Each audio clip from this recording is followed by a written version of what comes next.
Amin, amin, amin. Tepuk tangan buat Tuhan Yesus. Silahkan duduk Bapak Ibu yang terkasih, Shalom. Bagaimana kabarnya hari ini? Luar biasa karena Tuhan yang luar biasa. Kenapa kita berkata luar biasa? Ya bukan karena kabar kita baik. Ya mungkin banyak orang berkata saya sedang tidak baik, Bu. Tapi kita berkata luar biasa karena kita punya Tuhan yang luar biasa. Saudara, saya percaya ya sebagai anak Tuhan, orang percaya, tentunya goal dari kekristenan kita itu adalah melakukan kehendak Tuhan. Amin apa amin? Ya, kita hidup bukan untuk mencapai apa yang kita mau, tapi kita hidup untuk mencapai apa yang Tuhan mau. Itulah kesuksesan bagi seorang yang percaya kepada Tuhan. Kita hidup bukan melakukan apa yang kita kehendaki, tapi kita hidup untuk melakukan apa yang Tuhan kehendaki. Kenapa saudara ke gereja? Kenapa saudara mendengarkan firman Tuhan? Hidup ini bukan soal mencapai apa yang kita inginkan, tapi apa yang Tuhan. Itu intinya pembicaraan kita tadi. Karena keberhasilan atau kesuksesan seorang percaya bukan waktu engkau dapat semua yang kau mau, tapi ketika waktu engkau dapat apa yang Tuhan mau dalam hidupmu, ya, dalam hidup kita. Nanti kita akan berbicara, saudara, ya. Kenapa kita ke gereja? Kenapa kita berdoa? Kenapa kita baca firman? Supaya kita mengerti kehendak Tuhan. Ya, Yesus berkata, makananku ialah melakukan kehendak Bapa yang mengutus aku. Nah, kita makanannya apa? Rujak cingur, Bu. Ya. Makanannya Yesus bilang, makananku adalah melakukan kehendak Dia yang mengutus aku. Biar itu juga menjadi pemahaman dan prinsip kita di dalam mengikut Tuhan. Kalau orang sudah mengerti prinsip itu, maka bukan soal enak atau tidak enak, tetapi hidup ini soal menggenapi kehendak Tuhan. Saudara, kita baca bersama 1 Tesalonika pasal yang ke-5 ayat yang ke-18. Apa kehendak Tuhan bagi hidup kita ya? Yang utama ya dikatakan di dalam 1 Tesalonika pasal yang ke-5 ayat 18 ya. Tema khotbah saya hari ini adalah nikmatnya hidup. Siapa yang mau mengalami nikmatnya hidup? Angkat tangan, semua kan? Bicara soal nikmat itu bukan cuma yang enak, tapi juga yang tidak enak. Nikmati yang manis, nikmati yang pahit ya. Bagaimana supaya kita bisa menikmatinya? 1 Tesalonika pasal yang ke-15 ya, ini yang dikatakan firman Tuhan. Baca bersama 1 2 3. Mengucap syukurlah dalam segala hal, sebab itulah yang dikehendaki Allah di dalam Kristus Yesus bagi kamu.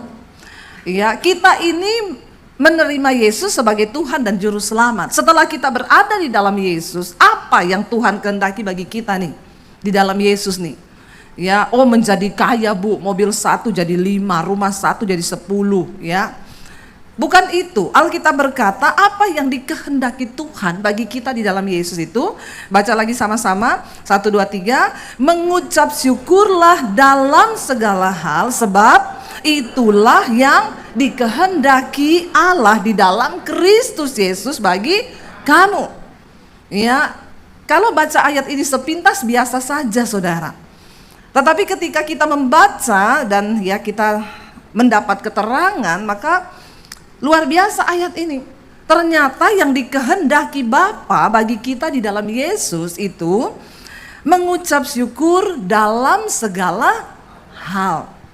Saya nggak tahu kenapa pagi ini Tuhan kasih ayat ini. Ya baru pagi ini saya dapatkan ayat ini ya. Waktu tadi di ruang pembicara. Ya dikatakan mengucap syukurlah dalam segala hal, bukan dikatakan mengucap syukurlah dalam hal yang baik.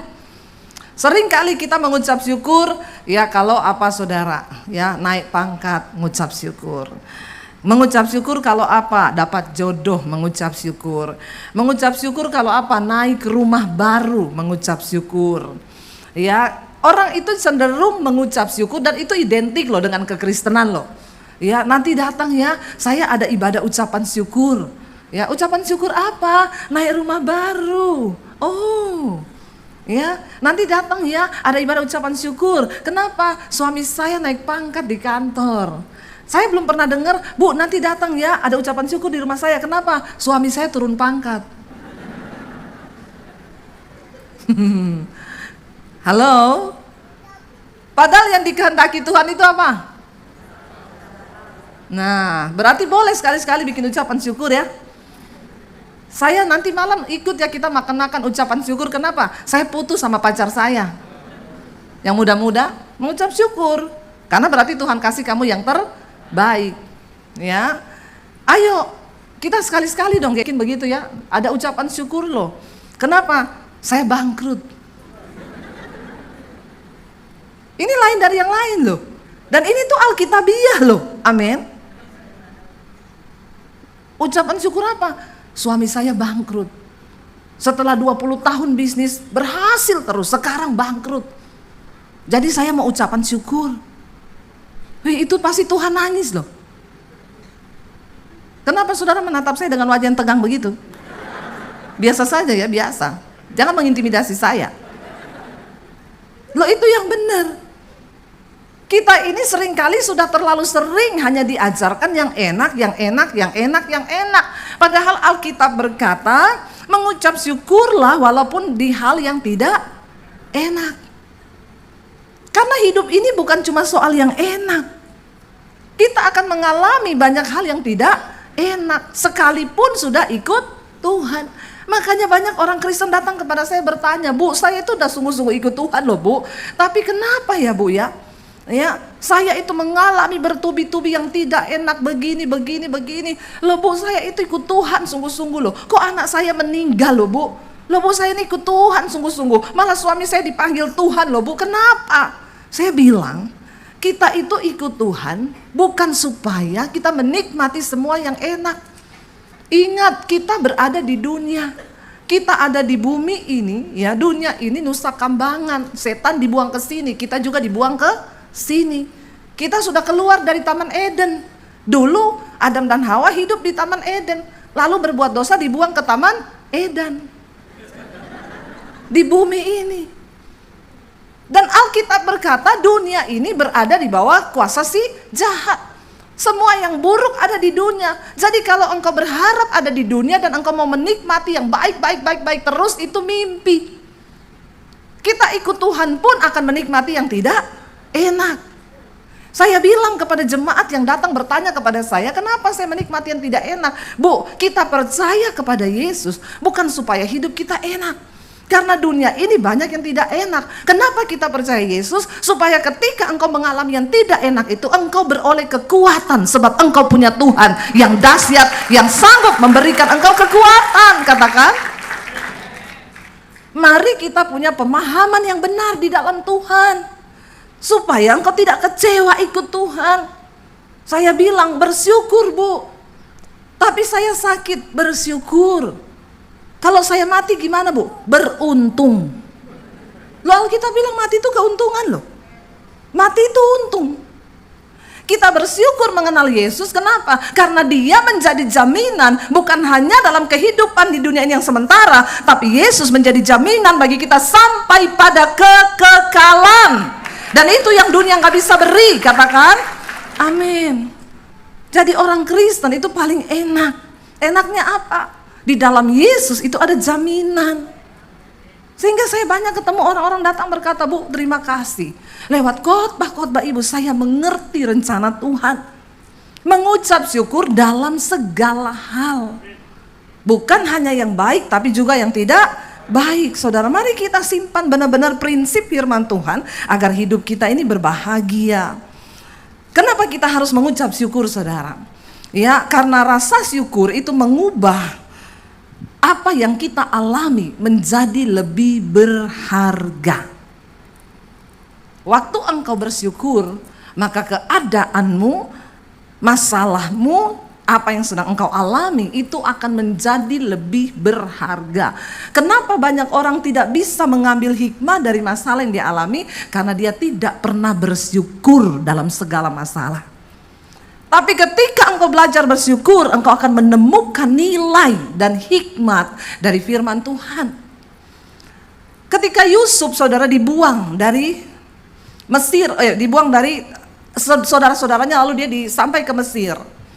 Yusuf mendapat mimpi, dia cerita sama keluarganya. Aku mimpi loh, bulir-bulir gandumku tumbuh, lalu bulir-bulir gandummu menyembah kepada bulir-bulir gandumku. Lalu keluarganya gini, ini orang sombong ya. Bisa-bisanya dia cerita bahwa dia akan menjadi orang yang berkuasa lebih daripada kita. Ini saudara kandung. Jadi di dunia ini memang akan biasa saudara, kita dibenci sekalipun itu saudara kandung, ya orang siapapun itu kita kenal baik, ya kita akan mengalami itu. Kalau saudara mengalami, bersyukurlah, bersyukur supaya engkau mengerti apa kehendak Tuhan di balik itu. Lalu mereka mau bunuh Yusuf, dibuang ke sumur. Lalu mereka pikir-pikir, kalau kita cuma buang dia ke sumur, kita ini nggak dapat apa-apa ya. Mending kita jual. Kita jual dia kepada orang Mesir, jadi budak, kita dapat duit. Lebih jahat lagi kan otaknya. Saudaranya dijual supaya dapat duit. Kalau cuma dibuang di sumur, cuma mati toh, tapi nggak dapat apa-apa. Jual aja supaya kita dapat duit. Yusuf dengan lugunya ditipu oleh keluarganya, dibuang ke sumur, lalu akhirnya mereka ambil, mereka jual. Lalu mereka itu jubahnya Yusuf diambil, disembeli satu kambing domba, dikasih darah itu, lalu mereka pulang dan bilang sama Yakub, anakmu sudah mati, ini hanya jubah yang bersimbah darah karena dia diterkam sama binatang buas. Jahat nggak keluarganya? Di antara kita sudah ada yang diperlakukan seperti itu sama keluarga kita? Belum kan? Makanya nggak usah alay lebay. Cerita di Alkitab itu lebih sengsara saudara, supaya kita belajar. Akhirnya Yusuf dijual sampai ke Mesir. Lalu singkat cerita dia sampai ke rumahnya Potifar. Dia bekerja dengan jujur dan Alkitab berkata Yusuf takut akan Tuhan, karena itu tangan Tuhan menyertainya sehingga apa yang dilakukannya Tuhan buat berhasil. Dia dipercaya sama Potifar, semuanya diberi kepercayaan. Potifar bilang, semua urusan di rumah ini, uangku, hartaku, aku berikan kepercayaan ke dalam tanganmu. Kecuali satu, jangan kamu ganggu, Nyonya Potifar. Itu di bawah kuasaku karena dia istriku. Ya, tetapi ternyata tante Potifarnya yang mau diganggu. Singkat cerita, Yusuf difitnah. Katanya dia mau memperkosa tante Potifar ini. Itu sih yang Alkitab catat, jangan bikin cerita baru. Banyak orang bikin cerita baru. Ya, ada yang bilang, ibu tahu nggak kenapa Yusuf nggak mau sama tante Potifar? Karena Yusuf seneng sama om Potifar.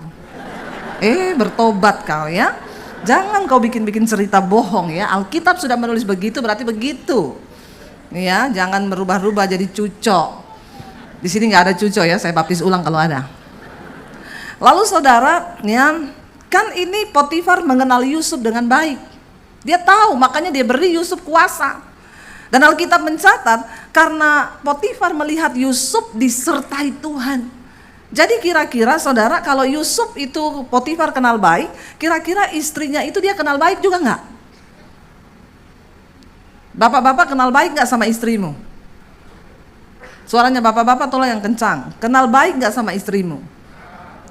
Atau sama istri tetangga lebih kenal baik? Ya pasti kita lebih kenal baik sama istri sendiri, karena setiap hari kita bergaul sama istri. Tidak ada orang lain yang lebih mengenal istri atau suami selain pasangannya. Jadi Potifar tahu siapa istrinya, siapa Yusuf. Kalau tante Potifar dicerita dalam Alkitab suka ganggu cowok ganteng berondong seperti Yusuf, berarti jenis tante macam apa dia ini? Jenis tante girang, sukanya girang terus itu, tante-tante begini ya. Lalu dia ganggu Yusuf, dan Yusuf tidak tergoda karena Yusuf takut Tuhan. Waktu mendengar cerita itu, Potifar ini harus memilih antara Yusuf yang dia kenal dengan istrinya yang dia tahu. Seringkali ya Tuhan akan izinkan demi membela harga diri dan nama baik keluarga dan martabat istrinya. Terpaksa Potifar harus mengorbankan Yusuf yang dia kenal bahwa Yusuf tidak mungkin berbuat seperti itu. Saudara, waktu engkau diizinkan, engkau sudah hidup benar nih. Sebenarnya semua kan udah dalam Alkitab ada ya. Tapi jemaat itu suka datang, saya itu loh bu, sudah rajin doa, rajin puasa, sudah begini, kok begini loh. Saya bilang belum seperti Yusuf kan kamu. Ya udah bersyukur saja. Yusuf bersyukur, akhirnya dia dipenjara. Waktu dia dipenjara, kenapa Yusuf mampu bersyukur? Tidak dicatat di dalam Alkitab, maka marahlah Yusuf kepada Allah. Dia berkata kepada Tuhan begini-begini. No, tidak ada Alkitab berkata. Yusuf tetap konsisten hidup sebagai orang yang takut Tuhan, menghormati Tuhan, sekalipun dia berada di dalam penjara. Orang yang menghormati Tuhan, hidup takut akan Tuhan, melakukan kehendak Tuhan, dia bisa melihat jauh lebih luas daripada orang-orang yang tidak mengerti tentang Tuhan. Yusuf tahu di balik semua masalah yang dia alami itu ada sebuah rencana Tuhan yang besar yang akan digenapi di depan. Dan akhirnya Yusuf bersyukur. Lalu di penjara, saudara, Yusuf mulai terjemahkan mimpi. Orang-orang yang mimpi sesama tahanan dia terjemahkan, lalu mimpinya kepala juru minum diterjemahkan, sampai akhirnya Firaun bermimpi. Dipanggil semua para pelihat, ahli-ahli tafsir mimpi yang ada di Mesir, semua angkat tangan, tidak bisa menerjemahkan arti dari mimpinya Firaun. Lalu kepala penjara berkata, di penjara ada orang Ibrani yang namanya Yusuf. Dia dipenjara karena mau perkosa ya istrinya Potifar. Tapi dia itu seorang yang penuh hikmat, disertai Tuhan. Mimpinya, mimpi semua orang-orang yang diterjemahkan itu terjadi. Lalu raja bilang, oh ya, panggil dia ke sini. Firaun menceritakan semua mimpinya dan Yusuf menerjemahkan sesuai dengan hikmat Tuhan. Saudara, kalau engkau hidup melakukan kehendak Tuhan, engkau akan diberi hikmat Tuhan. Tapi lakukan kehendak Tuhan, bersyukur. Yusuf terjemahkan, lalu Firaun berkata begini, karena engkau bisa menerjemahkan mimpi ini, Yusuf bilang, nanti akan terjadi 3 tahun kelimpahan, lalu 3 tahun masa kelaparan, akan terjadi begini. Dan Raja Firaun berkata begini, karena engkau sudah menerjemahkan mimpi ini, dan ini dari Tuhan pasti, aku mengangkat engkau menjadi Perdana Menteri. Tolong beri kami hikmat, apa solusinya, supaya mimpi itu tidak terjadi. Akan ada kelaparan besar yang menimpa seluruh negeri, dan tidak pandang siapapun, bahkan Mesir juga akan mengalaminya. Yusuf diangkat jadi Perdana Menteri. Perhatikan saudara, Yusuf bukan sekolah lulusan ahli ekonomi, tapi karena dia hidup takut Tuhan, dia melakukan kehendak Tuhan, ada hikmat Allah di dalam dirinya. Waktu engkau hidup takut Tuhan, melakukan kehendak Tuhan, gak peduli engkau lulusan apa, Tuhan akan angkat hidupmu berdiri di antara saudara orang-orang yang mungkin lebih tinggi pendidikannya. Saya ini cuma lulus SMA-nya di Poso lagi. Ya, waktu saya diusir dari rumah nggak boleh bawa ijazah. Tapi saya bilang, saya mau lihat kamu hidup makan pakai apa kalau kamu nggak bawa ijazah, kamu ikut Yesus.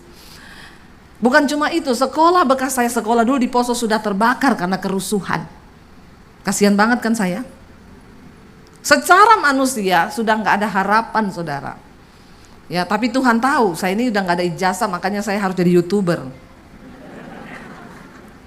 Puji Tuhan hari ini saya diundang ya ke beberapa seminar ya, ke beberapa negara. Saudara, saya melihat Tuhan tuh ajaib.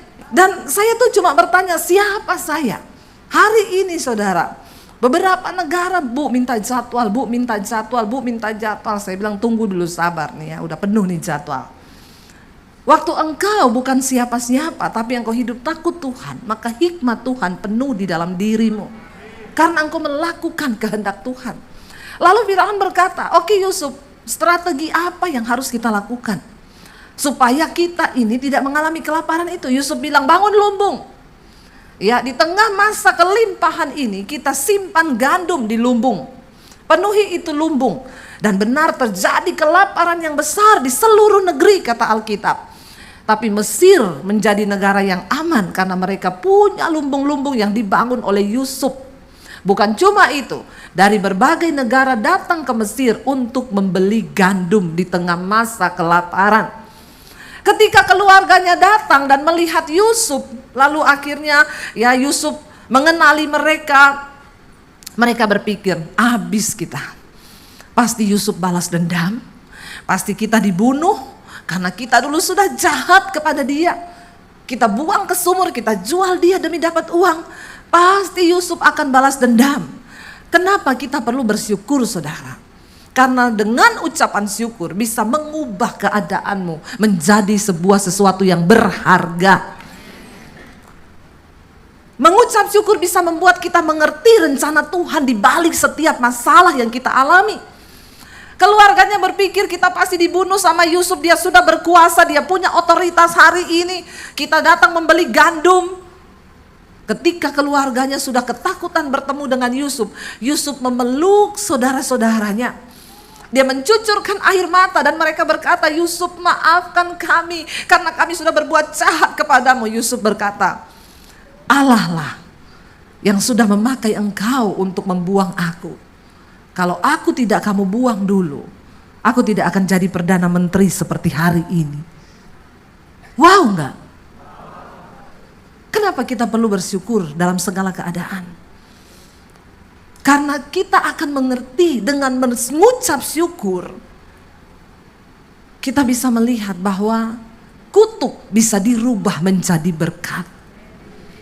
Tidak semua keadaan yang pahit di hidupmu itu benar-benar mendatangkan kepahitan. Bahkan sekalipun engkau sudah salah, lalu engkau harus membayar harga dengan kesalahan itu. Tapi waktu engkau bersyukur, belajar melakukan kehendak Tuhan itu, Tuhan sanggup mengubah kutuk itu menjadi berkat. Yusuf tahu, jadi nggak ada dendam.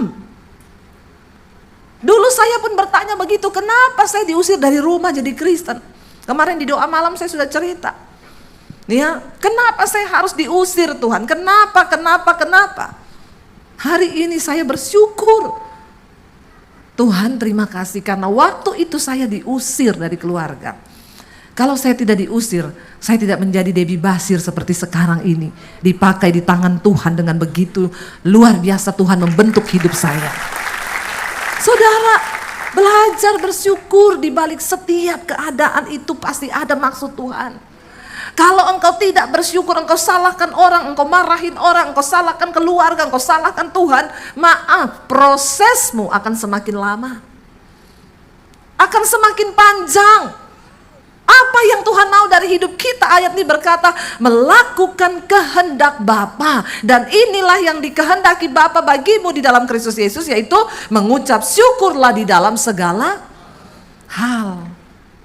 Bukan cuma yang baik, tetapi dalam hal yang tidak baik sekalipun. Bersyukur. Makanya ada yang datang sama saya, Bu Debbie doakan saya Bu, kenapa? Puluhan tahun kami ini bisnis Bu, untung terus. Baru tahun ini kita rugi Bu. Saya bilang puji Tuhan. Dia bilang, loh kok ibu ngomong puji Tuhan? Berarti Bapak dan Ibu menggenapi firman. Karena Alkitab berkata ada waktu untung, ada waktu. Itu baru Alkitabiah Pak. Kalau untung terus tidak Alkitabiah. Bersyukur Bapak sama Ibu rugi tahun ini. Buktinya sekarang cari saya. Kalau untung terus tidak cari, nggak cari Tuhan. Untung terus nggak cari Tuhan orang itu. Tapi ketika rugi baru cari Tuhan. Banyak orang yang begitu, telepon saya, Bu Debbie, doakan saya Bu. Kenapa? Saya benar-benar kesulitan keuangan Bu. Rasanya mau bunuh diri Bu. Tapi tiap kali mau bunuh diri, nggak tahu muncul mukanya Ibu. Giliran mau bunuh diri muncul muka saya. Saya bilang, Bu, sekali-sekali kalau dapat untung 10M, muncul muka saya di mukanya Ibu. Jangan cuma pas Ibu mau bunuh diri saja terus muncul muka saya. Itu tuh jemaat begitu, tapi masih puji Tuhan lah masih muncul muka saya. Walaupun di tengah-tengah keadaan terlilit hutang, banyak masalah, mau bunuh diri, muncul muka saya. Haleluya, puji Tuhan. Nanti didoakan, kasih firman, bertobat, terima Tuhan. Untung lagi, gak ingat muka saya. Gak apa-apa, puji Tuhan, haleluya 12 kali. Biasa kan begitu tuh jemaat ya, tapi bukan di sini, di sana, Jakarta. Di Surabaya semua baik-baik, luar biasa. Kalau diberkati ingat Tuhan, dapat uang ingat Tuhan. Kok nggak ada amin? Ketika hidupmu diberkati, jangan lupa. Ya, banyak tuh orang itu ya, kunci untuk kita diberkati tahun ini adalah Pergunakan uangmu itu dengan baik dan bijaksana. Dan jangan lupa, di balik berkatmu itu ada miliknya Tuhan dan ada juga milik orang lain. Itu cuma dititip. Cuma dititip. Ya, coba beri yang terbaik, saudara. Bertobat, saudara, ya. Please, supaya engkau melihat berkat Tuhan. Saya ini bukan cuma ngomong, karena saya melakukan. Ya, kalau engkau tidak bisa menekan keinginan dagingmu dan belajar memberi yang terbaik bagi Tuhan, maka maaf saudara, nggak lulus sensor kita. Ya, untuk diberkati Tuhan itu ada syaratnya. Saya mau beritahu ini kunci dari ya hidup kita diberkati Tuhan tuh di sini. Bukankah Alkitab berkata, ya barang siapa yang memberi dia akan diberi. Bagi orang yang cinta Tuhan, yang berani menabur bagi Tuhan, engkau akan melihat hidupmu, keuanganmu akan diberkati oleh Tuhan. Dan ini hanya terjadi bagi mereka yang mau berkata yes, itu akan terjadi. Karena Tuhan berkata, akulah yang menyediakan benih bagi para penabur. Kamu itu cuma penabur, benihnya itu dari Tuhan.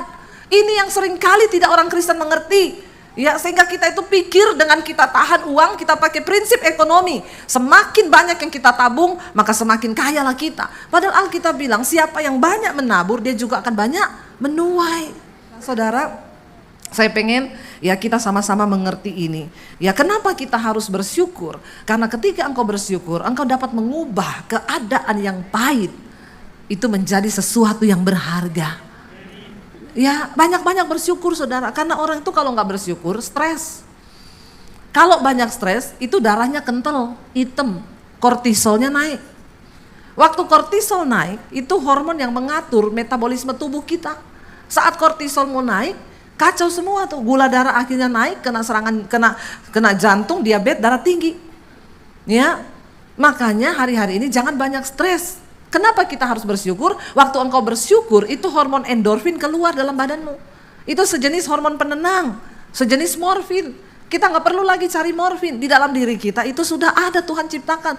Dan hormon itu keluar saat apa? Waktu engkau bersyukur. Benar Alkitab berkata, hati yang gembira itu obat yang manjur. Rajin-rajinlah bersyukur ya. Dan saya tanya sama dokternya, dok, kok ada orang darahnya itu hitam kental ya? Itu biasanya bu hormon kortisolnya tinggi. Apa itu? Itu hormon stres. Orang kalau stres, tertekan, depresi, itu hormon kortisol naik, darahnya itu mengental lalu jadi hitam. Ya, oh begitu ya bu, iya. Jadi harus banyak-banyak, memang Alkitab berkata itu bersyukur. Waktu engkau bersyukur, ya darahmu tuh lancar, tubuhmu sehat.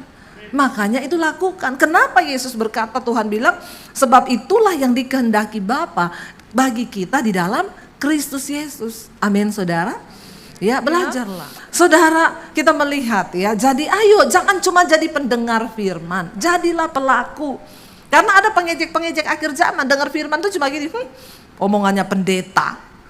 Saya bukan cuma omong, saya melakukan. Ya Bapak Ibu, ayo kita mengucap syukur, melakukan apa yang benar. Saya percaya waktu kita melakukan apa, ayo kita baca sekali lagi ayat yang tadi. Ini baru satu ayat, padahal banyak ayat nih mau saya baca. Ya, 1 Tesalonika 5 ayat 18, kita ulangi lagi supaya saudara pulang ini hafal. Dan bukan cuma hafal, lakukan. Ya, mengucap syukurlah dalam segala hal, sebab itulah yang dikehendaki Allah di dalam Kristus Yesus bagi kamu. Saya kembali lagi ke tadi yang awal saya bilang, kita ini mengikut Tuhan, poinnya, intinya, tujuannya adalah melakukan kehendak Tuhan. Apa itu kehendak Tuhan? Kita disuruh bersyukur dalam segala hal. Waktu keadaan gak baik, bersyukur. Waktu naik gaji, bersyukur. Waktu gak ada gaji, waktu sehat kita bersyukur. Waktu sakit, waktu beli rumah baru bersyukur. Waktu jual rumah, amin. Bersyukur karena ada kuasa di balik ucapan syukur. Alkitab itu ya dan amin, dan dia tidak pernah berdusta. Saya undang para imam musik maju ke depan, saudara, kita mau sungguh-sungguh ya, biar kita ini bukan hanya menjadi pendengar firman. Ayolah, sudah terlalu lama kita jadi Kristen tuh cuma dengar pulang, gak ada perubahan hidup. Ini waktunya kita dengar firman, kita lakukan supaya hidup kita berubah, nasib kita berubah. Hanya ketaatan yang akan membawa kita melihat mujizat Tuhan. Hanya ketaatan yang akan membuat kita ini bisa ya melihat anugerah Tuhan. Kita percaya bahwa ketika kita melakukan firman Tuhan, maka kita akan melihat Tuhan menyertai, Tuhan memberkati hidup, usaha pekerjaan kita. Mari kita bangkit berdiri bersama.